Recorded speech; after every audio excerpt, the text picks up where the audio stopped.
Hello friends, नमस्कार। सभी लोगों का स्वागत है। बिहार एसएससी 2025 के लिए भारतीय संविधान में अभी स्रोत एवं समितियां एवं उसकी विशेषताएं चल रहा है। इसका भाग 2 है। यदि आप पीछे वाले भाग नहीं देखे हैं तो चैनल के प्लेलिस्ट में जा करके ज़रूर देखिए। काफ़ी महत्वपूर्ण सीरीज है। हम लोग वन लाइनर अप्रोच में रैपिड फायर रिवीजन के टाइप में देख रहे हैं। काफ़ी महत्वपूर्ण है। एक एक प्रश्नों को यहाँ से हम लोग कवर करते हुए चल रहे हैं। प्रारंभ करते हैं आज के वीडियो को।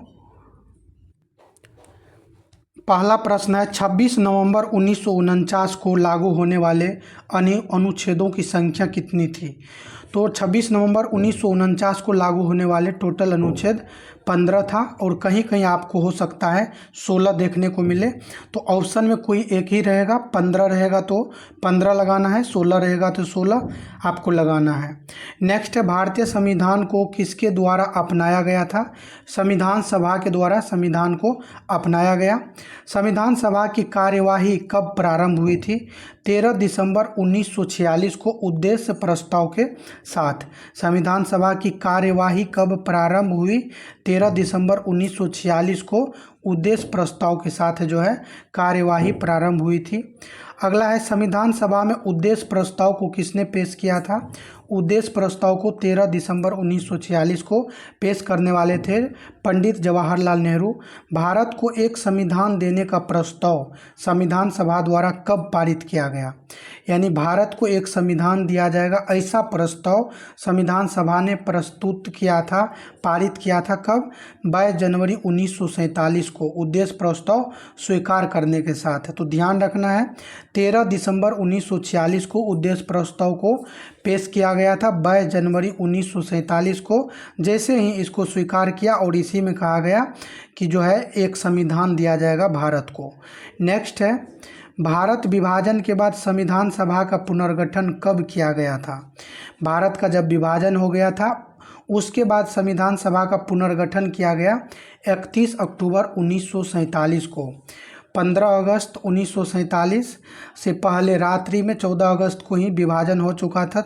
3 जून 1947 का जो माउंट बेटन योजना था उसी के तहत इस विभाजन हो चुका था, और विभाजन के बाद संविधान सभा का पुनर्गठन किया गया 31 अक्टूबर 1947। नेक्स्ट है, माउंट बेटन योजना के तहत हुए विभाजन के परिणाम स्वरूप पाकिस्तान के लिए एक पृथक संविधान सभा का गठन किया गया। उसके बाद भारतीय संविधान सभा के सदस्यों की कुल संख्या घटकर कितनी रह गई? 299। यानी माउंट बेटन योजना के तहत हुए विभाजन के परिणाम स्वरूप पाकिस्तान के लिए जब एक पृथक संविधान सभा का गठन हुआ, तब जो है भारतीय संविधान सभा के सदस्यों की संख्या 299 रह गया। तो ये ध्यान रखना आपको कि जब पाकिस्तान के लिए गठन हो गया तो 299 इधर बच गया था। नेक्स्ट है, भारतीय संविधान को बनाने के लिए संविधान सभा के कुल कितने अधिवेशन हुए? मोस्ट इम्पोर्टेंट है, टोटल अधिवेशन हुए हैं 11। भारतीय संविधान को बनाने के लिए संविधान सभा के कुल 11 अधिवेशन हुए हैं। नेक्स्ट है, 24 जनवरी 1950 को संविधान पर सदस्यों द्वारा हस्ताक्षर के लिए पुनः संविधान सभा के समवेत होने को शामिल करने पर अधिवेशनों की कुल संख्या 12। तो ध्यान देना है, 24 जनवरी 1950 को संविधान पर सदस्यों द्वारा हस्ताक्षर के लिए पुनः संविधान सभा के समवेत होने को शामिल करने पर अधिवेशनों की कुल संख्या 12 हो गई थी। यानी टोटल ऐसे 11 है, लेकिन 24 जनवरी को जो है हस्ताक्षर करने के लिए बुलाया गया था, तो टोटल हो गया था अधिवेशन। एक और अधिवेशन हो गया, तो पहले 11 था और 12 हो गया, और संविधान सभा के जो है हस्ताक्षर करने वाले टोटल मेंबर थे 284। अगला है, संविधान सभा की अंतिम बैठक कब हुई थी? तो संविधान सभा की अंतिम बैठक 24 जनवरी 1950 को हुई थी। 24 जनवरी 1950 को जो है संविधान सभा की अंतिम बैठक हुई थी। आज जो है 15 अगस्त है 2025, तो स्वतंत्रता दिवस है। सभी लोगों को इसके हार्दिक शुभकामनाएं हैं, और हम लोग पढ़ते रहेंगे। कोई भी पर्व त्यौहार आए तो ठीक है, लेकिन पढ़ना जो है जारी रखना है। अब यहाँ से हम लोग देखेंगे संविधान सभा के सत्र। संविधान सभा के जो 11 सत्र हुए हैं, और 12वां सत्र जो है 24 जनवरी 1950। तो टोटल यहाँ पे हम लोग 11 देखेंगे। पहला सत्र जो है ये चला था 9 से 23 दिसंबर 1946, 9 से 23 दिसंबर 1946, ये आपको ध्यान रखना है। दूसरा सत्र जो है 20 से 25 जनवरी 1947। तो डेट यदि इसमें नहीं भी याद रहेगा तो बस इसमें ध्यान रखना है। टोटल 11 सत्र हुए थे। तीसरा सत्र जो है 28 अप्रैल से 2 मई 1947। चौथा सत्र जो है 14 से 31 जुलाई 1947। यहाँ पे एक चीज़ ध्यान रखना आपको, पांचवा सत्र जो है ये इम्पोर्टेंट है, क्योंकि एक बार प्रश्न पूछा जा चुका है कि भारत को जो आज़ादी मिली थी वो ये संविधान सभा का कौन सा सत्र था। तो 14 से 30 अगस्त जो है 1947 में पांचवा सत्र चल रहा था और 14 से 30 अगस्त चला था, और इसी बीच में 15 अगस्त 1947 को जो है आज़ादी मिली थी भारत को। तो ये आपको ध्यान रखना है कि कौन सा अधिवेशन था, संविधान सभा का कौन सा सत्र था, पांचवा सत्र। पांचवा सत्र में जो है आज़ादी मिला है, यानी पांचवा सत्र में परतंत्र जो है, परितंत्र, ऐसे ध्यान रखना आपको। जैसे स्वतंत्र होता है, एक परतंत्र होता है, मतलब दूसरे के अंडर में रहना परतंत्र हो गया।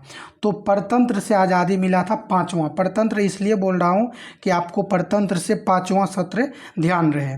तो भारत को आज़ादी मिली थी, ये मिली थी पांचवा सत्र में, संविधान सभा के पांचवा सत्र में। छठा सत्र जो है 27 जनवरी 1948। सातवां सत्र जो है ये हो गया आपको आठवां सत्र। फिर नौवां सत्र, 10वां सत्र और 11वां सत्र जो है 14 से 26 नवंबर, यानी संविधान को कहेगा अंगीकार किया गया था किस सत्र में, तो 11वां सत्र जो है ये अंतिम सत्र था। 26 नवंबर को संविधान को अंगीकृत किया गया था। अगला प्रश्न है, संविधान सभा द्वारा भारतीय संविधान को कब स्वीकृत किया गया था। तो संविधान सभा के द्वारा स्वीकृत किया गया था, ये किया गया था 26 नवंबर 1949। तो संविधान सभा के द्वारा स्वीकृति मिली थी, ये ध्यान रखना है। यहाँ पे पूर्ण स्वीकृति नहीं है, संविधान सभा के द्वारा स्वीकृति मिली थी 26 नवंबर 1949। भारतीय संविधान को पारित करते समय संविधान सभा के उपस्थित सदस्यों की संख्या कितनी है।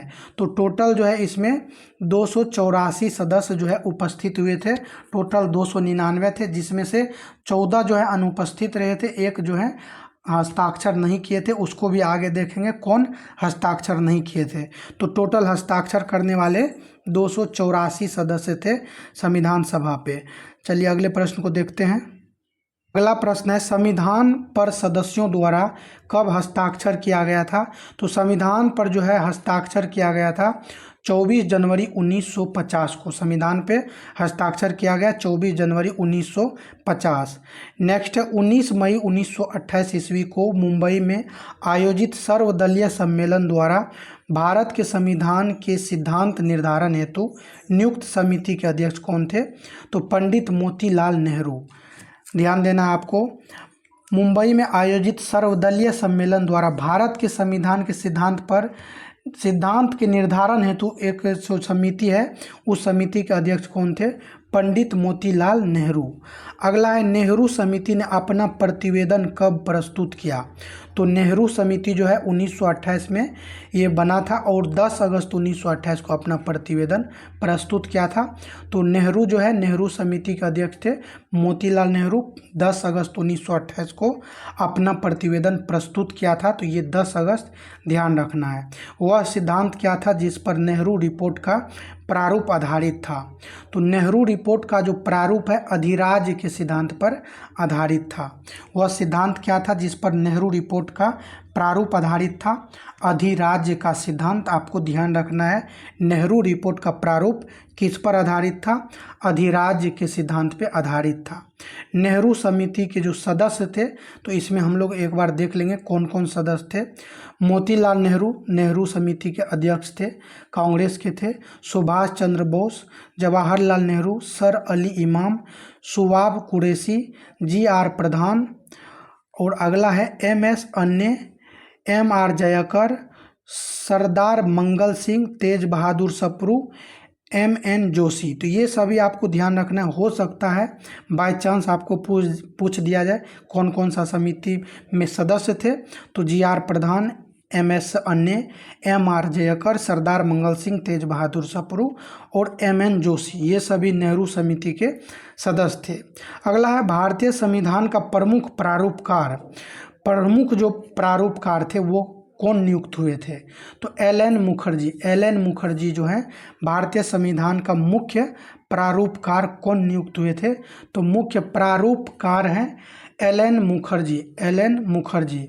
संविधान सभा के प्रारंभ में अस्थायी उपाध्यक्ष किसे नामित किया गया था? तो प्रारंभ में जो है अस्थायी अध्यक्ष तो हम लोग देखे थे सच्चिदानंद सिन्हा को नियुक्त किया गया था, लेकिन यहाँ पे क्या है, उपाध्यक्ष है, वो था अध्यक्ष, ये है उपाध्यक्ष और इम्पोर्टेंट है, प्रश्न पूछा जा चुका है। तो उपाध्यक्ष जो है, प्रारंभिक उपाध्यक्ष अस्थायी रूप से फ्रैंक एंथोनी को नियुक्त किया गया था। तो संविधान सभा के प्रथम जो है उपाध्यक्ष कौन थे? फ्रैंक एंथोनी इम्पोर्टेंट है। अगला है संविधान सभा के पहले अस्थायी उपाध्यक्ष कौन थे? तो HC मुखर्जी व VT कृष्णामाचारी। जैसे अस्थाई अध्यक्ष कौन थे संविधान सभा के? तो 9 दिसंबर को बने थे सच्चिदानंद सिन्हा अस्थाई, और ठीक 2 दिन के बाद 11 दिसंबर को जो है डॉक्टर राजेंद्र प्रसाद को अस्थाई अध्यक्ष बनाया गया। तो अस्थाई जो है, और ध्यान रखना अस्थाई उपाध्यक्ष कौन थे? तो फ्रैंक एंथोनी, और यहाँ पे पूछा गया है अस्थाई उपाध्यक्ष। तो अस्थाई उपाध्यक्ष फ्रैंक एंथोनी, अस्थाई उपाध्यक्ष HC मुखर्जी व VT कृष्णामाचारी। HC मुखर्जी और VT कृष्णामाचारी। नेक्स्ट है प्रारूप समिति में एकमात्र कांग्रेसी सदस्य कौन थे? प्रारूप समिति में टोटल 7 सदस्य थे और उसमें एकमात्र कांग्रेसी थे, और ये काफ़ी इम्पोर्टेंट है, एकमात्र कांग्रेसी सदस्य KM मुंशी। डायरेक्ट पूछा जाएगा कि प्रारूप समिति में सम्मिलित निम्नलिखित में से किस सदस्य का संबंध कांग्रेस से था? तो KM मुंशी, या KM मुंशी किस पार्टी से थे? तो कांग्रेस से। अगला है भारतीय संविधान दिवस किस तिथि को मनाया जाता है? तो भारतीय संविधान दिवस 26 नवंबर को हम लोग मनाते हैं। 26 नवंबर को भारतीय संविधान दिवस मनाते हैं। एक बार कमेंट करके आप लोग बताइएगा कि ये 26 नवंबर को जो है संविधान दिवस कब से मनाना प्रारंभ हुआ है, आप लोग ज़रूर बताइएगा। अगला है संविधान को 26 जनवरी के दिन लागू करने का निर्णय क्यों लिया गया था? 26 जनवरी के दिन लागू करने का निर्णय लेने के पीछे क्या कारण था? तो कांग्रेस ने इसी तिथि को 1930 में स्वतंत्रता दिवस के रूप में मनाया था। यानी 26 जनवरी 1930 को कांग्रेस के द्वारा स्वतंत्रता दिवस मनाया गया था, और इसी दिन को याद करने के लिए 26 जनवरी को संविधान को लागू किया गया। अगला है डॉक्टर भीमराव अंबेडकर संविधान सभा में निर्वाचन किस क्षेत्र से हुआ था?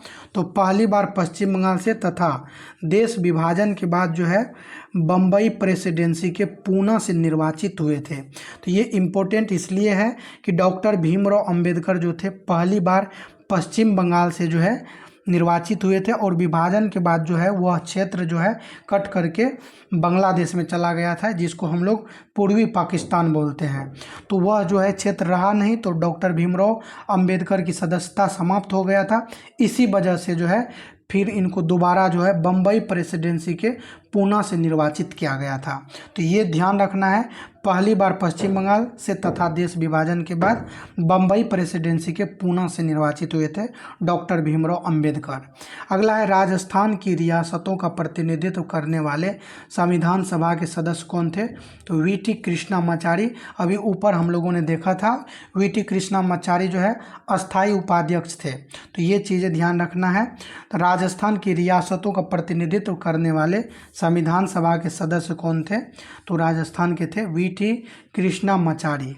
चलिए अगले पेज में चलते हैं, और आप लोग यहाँ देख रहे होंगे कि प्रश्नों का जो लेवल है एकदम ज़बरदस्त लेवल है, एक एक आपका प्रश्न यहाँ से क्लियर होता जाएगा। चलिए अगले प्रश्न पे चलते हैं। संविधान सभा में वयस्क मताधिकार को 15 वर्ष के लिए स्थगित करने की बात की गई थी। तो संविधान सभा में जो वयस्क मताधिकार था उसको 15 वर्ष के लिए स्थगित करने की बात की थी मौलाना अबुल कलाम आज़ाद। मौलाना अबुल कलाम आज़ाद ने कहा था कि संविधान सभा में वयस्क मताधिकार को 15 वर्षों के लिए स्थगित कर दी जाए। तो ये मौलाना अबुल कलाम आज़ाद कहने वाले थे। अगला है संविधान सभा के सदस्यों का चुनाव किसके द्वारा हुआ था? तो प्रांतीय विधानसभाओं के द्वारा। संविधान सभा के जो सदस्य थे उन लोगों का चुनाव किया गया था प्रांतीय विधानसभा के द्वारा। संविधान सभा द्वारा राष्ट्रीय ध्वज को कब अपनाया गया? तो 22 जुलाई 1947 को राष्ट्रीय ध्वज को अपनाया गया था। और यहाँ जो भी हम लोग डेट देख रहे हैं वो काफ़ी इम्पोर्टेंट है, इसीलिए ध्यानपूर्वक आप लोग देखिए। अगला है किस वर्ष संविधान सभा द्वारा राष्ट्रमंडल में भारत की सदस्यता का सत्यापन किया गया था? यानी संविधान सभा के द्वारा राष्ट्रमंडल में भारत की सदस्यता का सत्यापन किया गया मई 1949 में। भारत जो है राष्ट्रमंडल के सदस्य हैं कब से? 1949 से। और राष्ट्रमंडल के सदस्यता का सत्यापन किया था संविधान सभा ने कब? मई 1949 में। संविधान सभा द्वारा राष्ट्रीय गान को कब अपनाया गया? तो राष्ट्रीय गान जो है, जो जनगण मन है, तो गान को 24 जनवरी 1950 को अपनाया गया था। और संविधान सभा द्वारा राष्ट्रीय गीत को, तो राष्ट्रीय गान और राष्ट्रीय गीत दोनों को जो है 24 जनवरी 1950 को अपनाया गया था। तो ये चीज़ें आपको ध्यान रखना है। 24 जनवरी 1950 को राष्ट्रीय गान और राष्ट्रीय गीत दोनों को अपनाया गया। यहाँ तक कोई दिक्कत नहीं है, आप लोग समझ रहे होंगे। अगला है संविधान सभा द्वारा डॉक्टर राजेंद्र प्रसाद को भारत के पहले राष्ट्रपति के रूप में कब चुना गया? तो इसी दिन, जिस दिन राष्ट्रीय गान और राष्ट्रगीत को अपनाया गया, उसी दिन जो है संविधान सभा के द्वारा डॉक्टर राजेंद्र प्रसाद को भारत के पहले राष्ट्रपति के रूप में चुना गया था। तो ये जो हैं अपने बिहार से हैं डॉक्टर राजेंद्र प्रसाद, और इसीलिए काफ़ी इम्पोर्टेंट ये तिथि हो जाता है। 24 जनवरी 1950 को संविधान सभा के द्वारा राष्ट्रपति के रूप में चुना गया था। और ये प्रश्न भी पूछा जा चुका है कि राष्ट्रपति के रूप में किसने चुना था? तो संविधान सभा के द्वारा चुना गया था। अगला है संविधान सभा की जो महत्वपूर्ण समितियां हैं उसको यहाँ पे हम लोग देखेंगे, समिति और उसके अध्यक्ष। तो संघ शक्ति समिति, संघ शक्ति पहला जो इसका पार्ट आया था उसमें मैंने बताया था कि संघ और विदेशी मामले जो भी था, परमाणु ऊर्जा, ये सब जो है प्रधानमंत्री के पास होते हैं और जवाहरलाल नेहरू प्रधानमंत्री थे। तो संघ शक्ति समिति जो है पंडित जवाहरलाल नेहरू के पास था। संचालन समिति तो डॉक्टर राजेंद्र प्रसाद, संचालन जो है डॉक्टर राजेंद्र प्रसाद। मूल अधिकार व अल्पसंख्यक अधिकारों से संबंधित परामर्श समिति, तो मूल अधिकार के लिए काफ़ी चर्चित रहे हैं सरदार वल्लभ भाई पटेल। अल्पसंख्यक अधिकारों से संबंधित परामर्श समिति के अध्यक्ष भी कौन रहे हैं? सरदार वल्लभ भाई पटेल। ये सभी पूछ लिया जाता है, आपको हल्के में बिल्कुल नहीं लेना है इन सबों को। मूल अधिकार तो ठीक है, अल्पसंख्यक अधिकारों से संबंधित परामर्श समिति के अध्यक्ष कौन थे? तो वल्लभ भाई पटेल, आपको ध्यान रखना है। मौलिक अधिकार का उप समिति, ये प्रश्न भी काफ़ी ट्रेंडिंग है। मौलिक अधिकार के जो उप समिति थे उसमें अध्यक्षता किसने किया था? जे.बी. कृपलानी मौलिक अधिकार उप समिति के अध्यक्ष थे। अल्पसंख्यक के उप समिति के एच.सी. मुखर्जी। तो ये सभी इम्पोर्टेंट है। अल्पसंख्यक का जो उप समिति था उसमें अध्यक्षता किसने किया? एच.सी. मुखर्जी। संघीय संविधान समिति, जैसे संघ से जुड़ा आ गया तो आपको जवाहरलाल नेहरू हो जाएगा। संघीय संविधान समिति के जवाहरलाल नेहरू। प्रांतीय संविधान के पटेल, ऐसे ध्यान रखना है। प्रांतीय संविधान समिति के, तो यहाँ प्रांतीय से आपको पटेल ध्यान रखना है। प्रांतीय संविधान समिति के पटेल सरदार वल्लभ भाई पटेल। प्रारूप समिति 29 अगस्त 1900 इसका आपको ईस्वी बताना है, 1947 में गठित हुआ था, मैं बता दिया। प्रारूप समिति जो है इसके अध्यक्ष कौन थे? डॉक्टर भीमराव अंबेडकर। प्रारूप समिति के अध्यक्ष डॉक्टर भीमराव अंबेडकर। और प्रांतीय संविधान के पटेल, संघ संविधान के हो जाएगा जवाहरलाल नेहरू। अल्पसंख्यक उप समिति के एच.सी. मुखर्जी। मौलिक अधिकार उप समिति के जे.बी. कृपलानी। प्रक्रिया नियम समिति के, तो प्रक्रिया नियम और संचालन समिति के डॉक्टर राजेंद्र प्रसाद थे। प्रक्रिया नियम जैसे आ गया तो प्रक्रिया और नियम संचालन ये सभी डॉक्टर राजेंद्र प्रसाद के पास थे। तो जो है संचालन समिति के डॉक्टर राजेंद्र प्रसाद, प्रक्रिया नियम समिति के डॉक्टर राजेंद्र प्रसाद थे। अगला है कार्य संचालन समिति।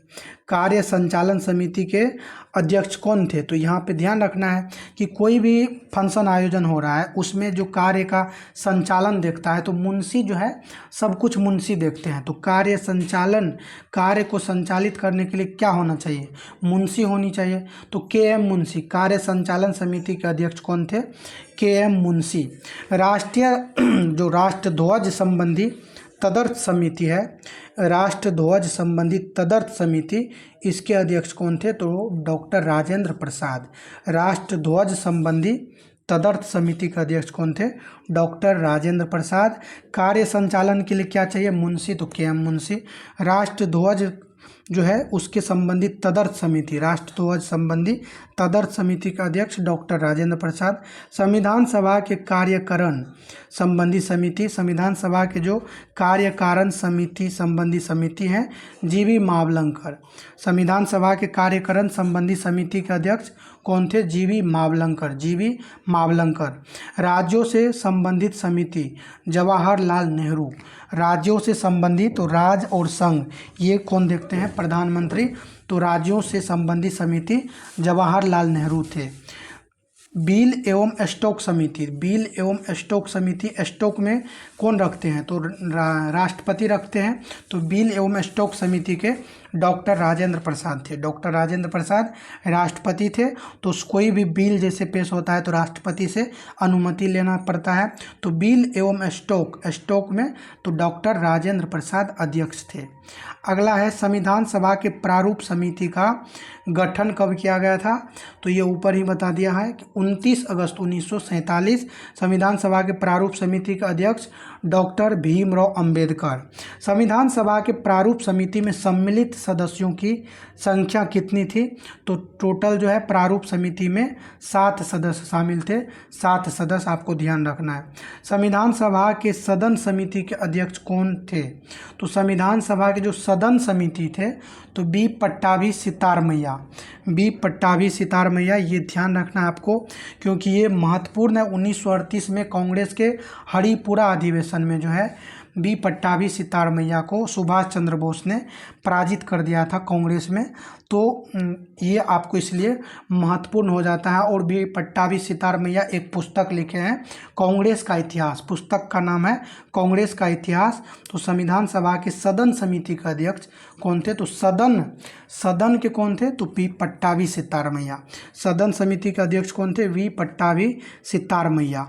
झंडा समिति के अध्यक्ष कौन थे? डॉक्टर राजेंद्र प्रसाद। झंडा समिति के अध्यक्ष थे डॉक्टर राजेंद्र प्रसाद। यहाँ पे है भीमराव अंबेडकर की अध्यक्षता में संविधान सभा के प्रारूप समिति में शामिल सदस्य। तो प्रारूप समिति में सदस्य जो शामिल थे टोटल 7 सदस्य थे। N गोपाला स्वामी अयंगर, KM मुंशी जो कांग्रेस से एकमात्र सदस्य थे, अल्लादी कृष्णा स्वामी अय्यर, अल्लादी कृष्णा स्वामी अय्यर, मोहम्मद सादुल्ला, BL मित्र, और बाद में जो है इनका स्थान N माधव राव ने ले लिया था। तो मित्र जो है तो अच्छे मित्र कौन है? माधव राव। तो माधव कृष्ण को कहा गया है। तो मित्र जो है तो मित्र किसके मित्र है? तो N माधव राव। तो BL मित्र के स्थान पे कौन आ गया था? तो मित्र माधव आ गया था, ये पूछा जाता है। एवं DP खेतान, तो खेतान के स्थान पे बाद में TT कृष्णामाचारी, इनकी मृत्यु हो गई थी। तो बाद में जो है इनकी मृत्यु के बाद TT कृष्णामाचारी को शामिल किया गया।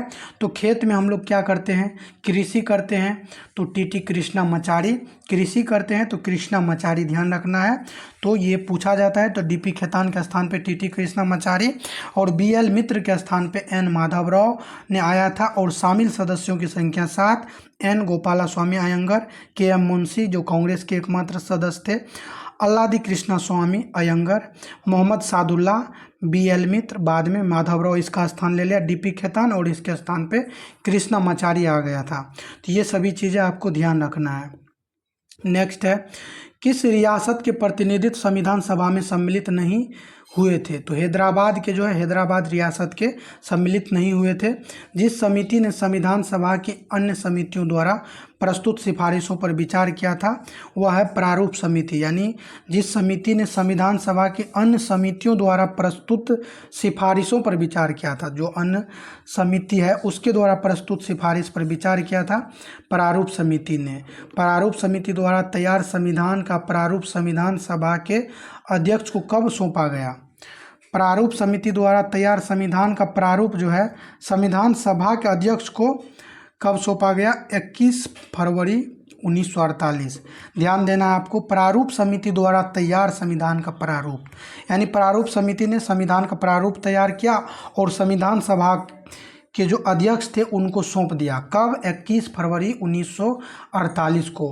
अगला है प्रारूप समिति द्वारा तैयार संविधान के प्रारूप पर संविधान सभा द्वारा प्रारूप में संशोधन हेतु प्राप्त सुझावों पर विचारार्थ किस समिति का गठन किया गया था? तो विशेष समिति।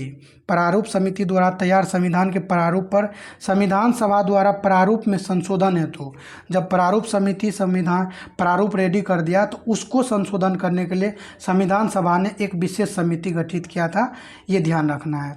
संशोधित प्रारूप का मुद्रित संस्करण संविधान सभा के अध्यक्ष को कब प्रस्तुत किया गया? यानी जब प्रारूप को संशोधित कर लिया गया तो उसका संशोधित प्रारूप जो है संविधान सभा के अध्यक्ष को दिया गया 26 अक्टूबर 1948।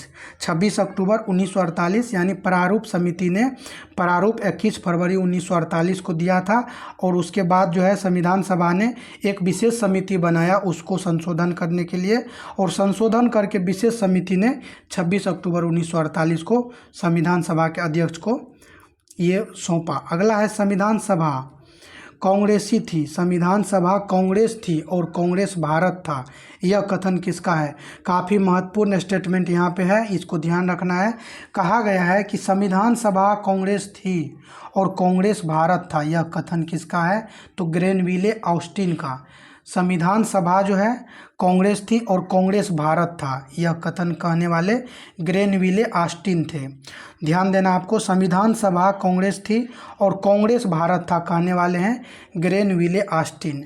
नेक्स्ट है, अपनी राष्ट्रवादी प्रतिक्रिया में भारतीय संविधान के निर्माताओं ने अल्पसंख्यकों के हितों तथा भावनाओं के महत्व को कम करके आंका है, यह कथन किसका है?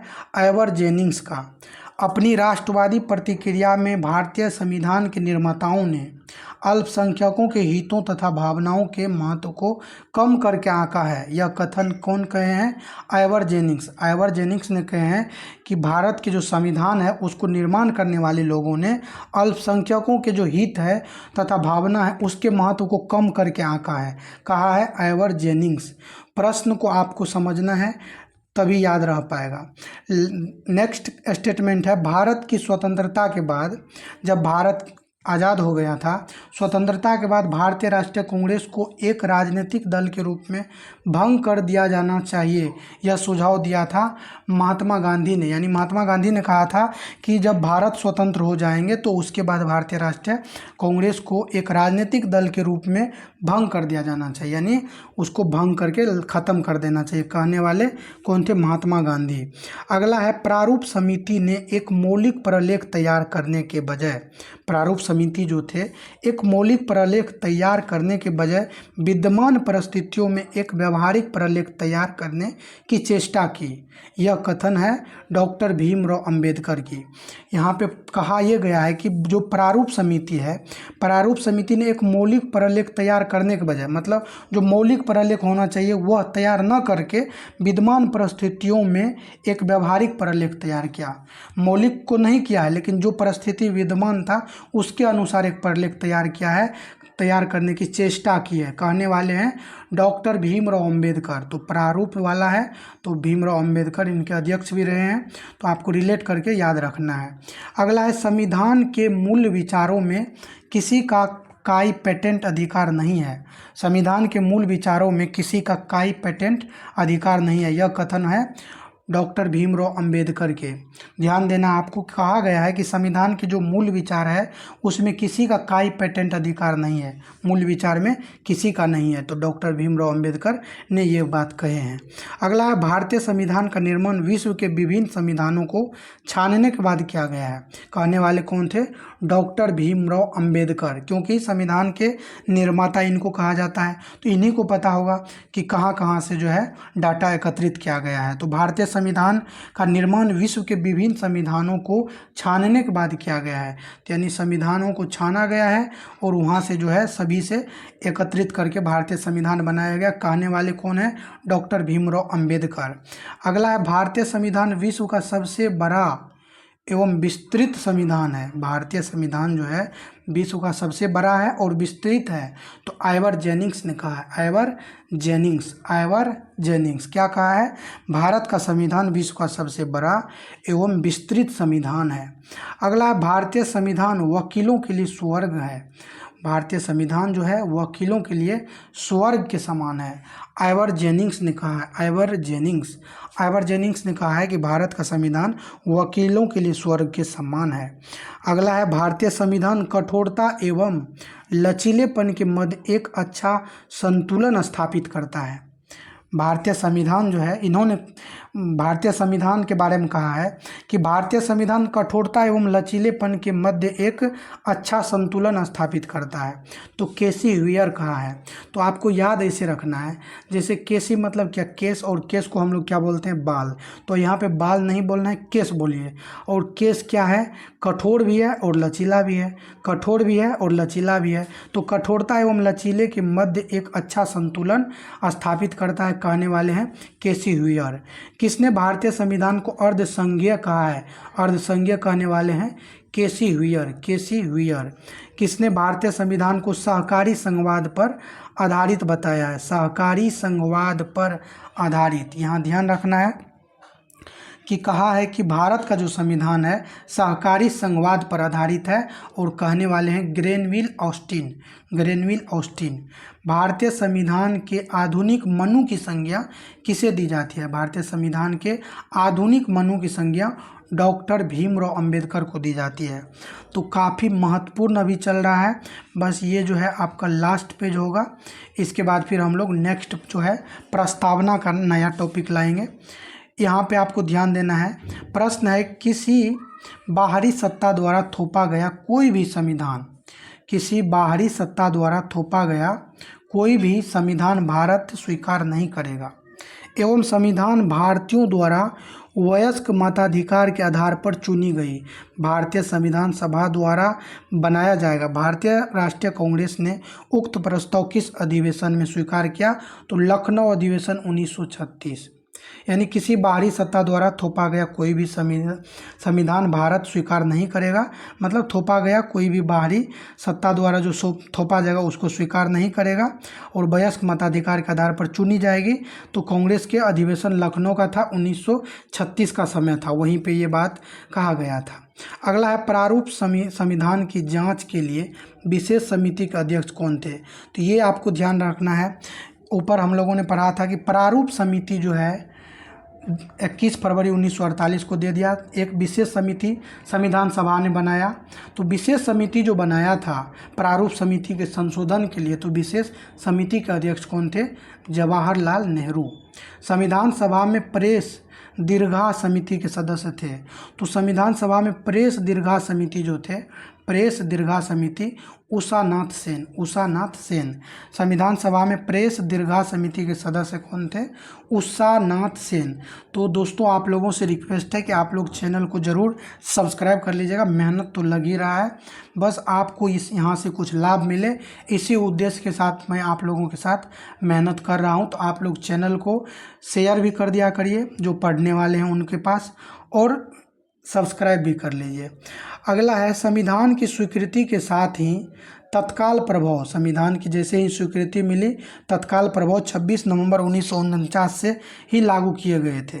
तो नागरिकता, यानी नागरिकता को लागू किया गया, निर्वाचन को, तदर्थ संसद से संबंधित उपबंध, अस्थायी तथा संक्रमणकारी उपबंध, लागू किया गया। और ये जो लागू किया गया था, यहाँ पे ध्यान देना है कौन कौन सा अनुच्छेद लागू किया गया। तो सबसे पहले तो इसको काउंट करेंगे, क्योंकि ऊपर एक जगह 15 लिखा हुआ था कि टोटल 15 अनुच्छेद लागू हुआ। मैंने बताया था कि कहीं कहीं आपको 16 भी मिलेगा, तो दोनों तो नहीं मिलेगा, कोई एक मिलेगा, तो जो मिले वो लगाना है। तो ये हो गया 1 2 3 4 5 6 7 8 9 10 11 12 13 14 15 16। यहाँ पे आपको 16 अनुच्छेद है। तो क्यों 16 है? क्योंकि अनुच्छेद 394 के तहत ये सभी 15 अनुच्छेद को शामिल किया गया। तो इसके साथ तो 94 भी लागू हो गया। 15 अनुच्छेद तो 5 6 7 8 9 60 3 24 ये सभी लागू है ही। और साथ में जो है ये इस सभी को कहाँ पे लागू किया गया? अनुच्छेद 394 में रखा गया। तो टोटल जो है लागू होने के समय 16 अनुच्छेद को लागू किया गया था, जिसमें आपको नागरिकता, निर्वाचन, तदर्थ, संसद से संबंधित उपबंध, अस्थायी तथा संक्रमणकारी उपबंध ये सभी लागू थे। और पूछ लेता है निम्नलिखित में से कौन सा जो है अनुच्छेद लागू नहीं किया गया था या फिर लागू किया गया था। तो ये आपको ध्यान रखना है। 5 6 7 8 9 क्रम से है, 5 6 7 8 9 क्रम से है 60, 5 6 7 8 9 के बाद 60 है, उसके बाद 324 366 67 क्रम से हो गया, 379 380 388 391 392 393 और 394। सभी अनुच्छेदों को आप एक छोटे से पेज में लिख करके अपने रूम में चिपका दीजिए। जब मन हो तब इसको देख लिया करिए, तो आपको ये याद रहा करेगा। तो 5 6 7 8 9 60 324 366 367 379 380 388 391 392 93 94 ये 15 और ये 16वां। तो इतने अनुच्छेद को लागू किया गया था। अगला है नागरिकता, निर्वाचन तथा अंतरिम संसद संबंधी उपबंध संविधान अंगीकृत किए जाते ही तत्काल प्रभाव से किस अनुच्छेद द्वारा प्रवृत्त किए गए थे? तो यही बात मैंने बताया कि अनुच्छेद 394 में सभी को रखा गया था। अगला है भारतीय संविधान के निर्माण में व्यय कितनी धनराशि था? तो संविधान को बनाने में 63,96,729 रुपये का टोटल व्यय आया था। तो ये जो है आपको ध्यान रखना है कि संविधान निर्माण करने में टोटल बजट जो है कभी कभी आपको लगभग 64 लाख देखने को मिलेगा, और एग्जैक्ट डाटा जो है 63,96,729 रुपया है। अगला है संविधान सभा के अध्यक्ष ने संविधान पर हस्ताक्षर कब किया था? तो संविधान सभा के अध्यक्ष ने 26 नवंबर 1949 को संविधान पर हस्ताक्षर किया था।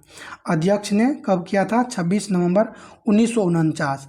भारतीय संविधान सभा में अखिल भारतीय दलित वर्ग संघ के सदस्य के रूप में कौन शामिल हुए थे? तो अखिल भारतीय दलित वर्ग संघ के जगजीवन राम जो है इनको श्रम विभाग मिला था।